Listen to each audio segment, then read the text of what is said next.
Halo semua, salam sejahtera Malaysia. Selamat datang ke channel Fels Lifestyle. Tentu nama yang amat dihormati semua. Saudara-saudara, terdapat satu isu yang menyebutkan nama Sanusi ataupun Menteri Besar Kedah. Bercakap dengan nama Sanusi atau Menteri Besar Kedah, kita tahu Sanusi memang seorang ahli politik yang lantang bercakap. Tetapi baru-baru ini kita sudah melihat kenyataan Sanusi. Beliau sudah meminta maaf dengan Perdana Menteri Anwar Ibrahim ataupun PMX.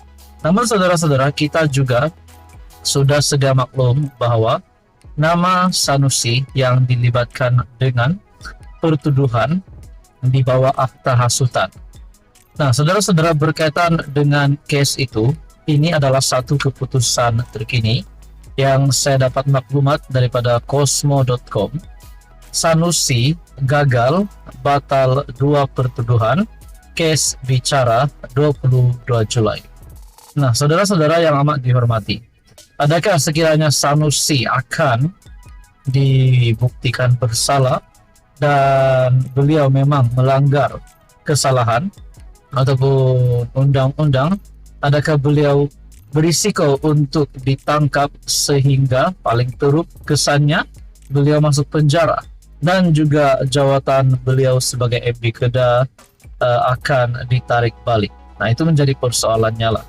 Dalam satu artikel daripada Cosmo.com, AGC ataupun Jabatan Peguam Negara menolak representasi yang dikemukakan MD Kedah Datuk Seri Muhammad Sanusi bagi membatalkan 2 tuduhan menghasut dihadapinya di Mahkamah Tinggi di sini.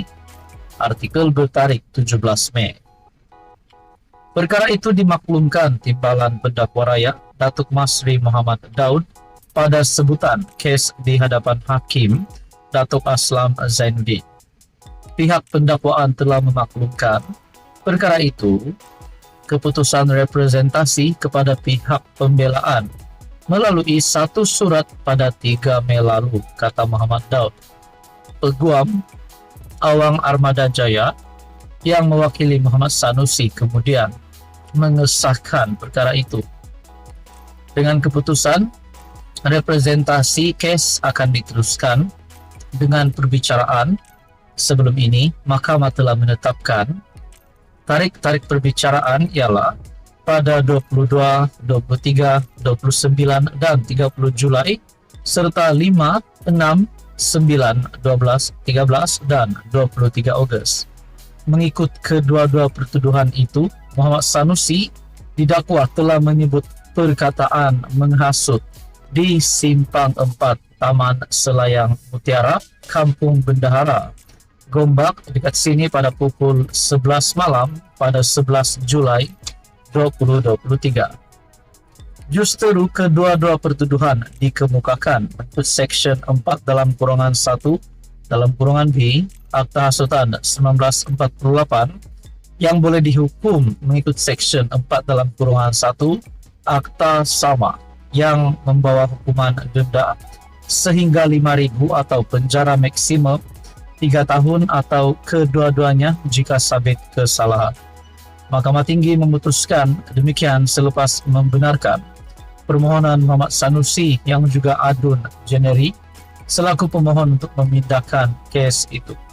Nah, saudara-saudara yang amat dihormati, adakah kalau Sanusi bakal dibuktikan bersalah, adakah beliau akan mendapatkan satu kesan yang buruk terhadap status beliau sebagai Menteri Besar Kedah, sebagai adun dan juga sebagai pemimpin PAS? Jadi, saudara-saudara, apa komen Anda?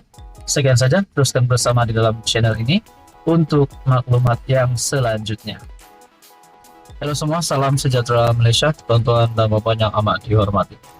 Saudara-saudara, berkaitan dengan isu rasuah di Malaysia, di mana sebelum ini kita mendengar Anwar Ibrahim sebagai Perdana Menteri yang memang mahu membersihkan rasuah menangkap jerum-jerum di seluruh Malaysia dengan kerjasama SPRM.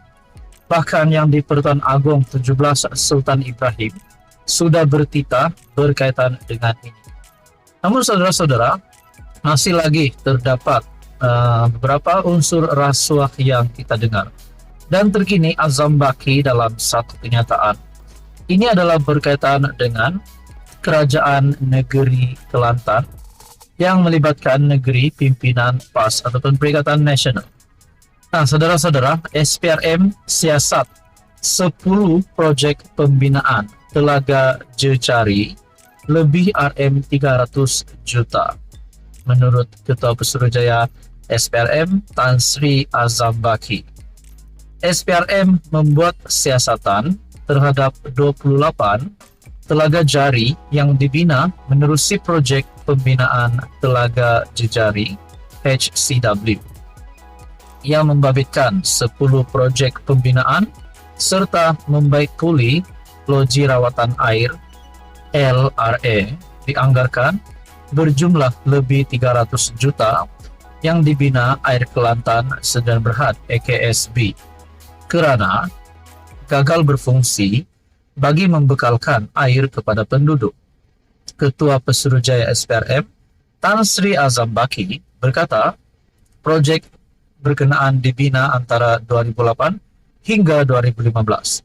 Dalam pada itu kita juga mendengar kepimpinan daripada Kerajaan Kelantan, yaitu melalui Timbalan Menteri Besar ataupun kepimpinan tertinggi Kerajaan Negeri Kelantan yang berkata akan memberikan kerjasama kepada SPRM. Nah, persoalannya, adakah kerajaan pimpinan PAS ataupun Perikatan Nasional ini terlibat dengan penyelewengan dana sehingga yang mengaitkan bajet lebih RM300 juta ini? Adakah memang benar-benar ada rasuah berlaku di dalam Kerajaan Kelantan? Kalau benar, mungkinkah kita akan mendengar beberapa seperti yang berlaku sebelum ini, rasuah sehingga terdapat pemimpin yang ditemui di dalam kediaman, di dalam pejabat kabinet, di dalam kereta, yaitu wang ataupun duit rasuah hasil diseleweng dana itu. Jadi itu menjadi persoalannya lah, adakah Kerajaan Kelantan memang terlibat dengan rasuah? Ini komen daripada Azam Baki ataupun kenyataan daripada Azam Baki yang pasti mengejutkan kepimpinan PAS. SPRM siasat 10 projek pembinaan Telaga Jejari lebih RM300 juta. Berkaitan dengan isu ini, Kerajaan Kelantan membuat kenyataan akan memberi kerjasama penuh kepada SPRM melalui Timbalan Menteri Besar Kelantan, Datuk Muhammad Fadzli Hasan, berkata, Kerajaan Kelantan tidak akan mengganggu proses penyiasatan yang sedang berjalan. Nah, kalau benar memang Kerajaan Kelantan terlibat dengan rasuah, adakah dengan ini MB Kelantan dalam bahaya bersama dengan kepimpinan tertinggi PAS? Itu menjadi persoalannya. Jadi saudara-saudara, apa komen Anda? Teruskan bersama di dalam channel ini untuk info yang seterusnya.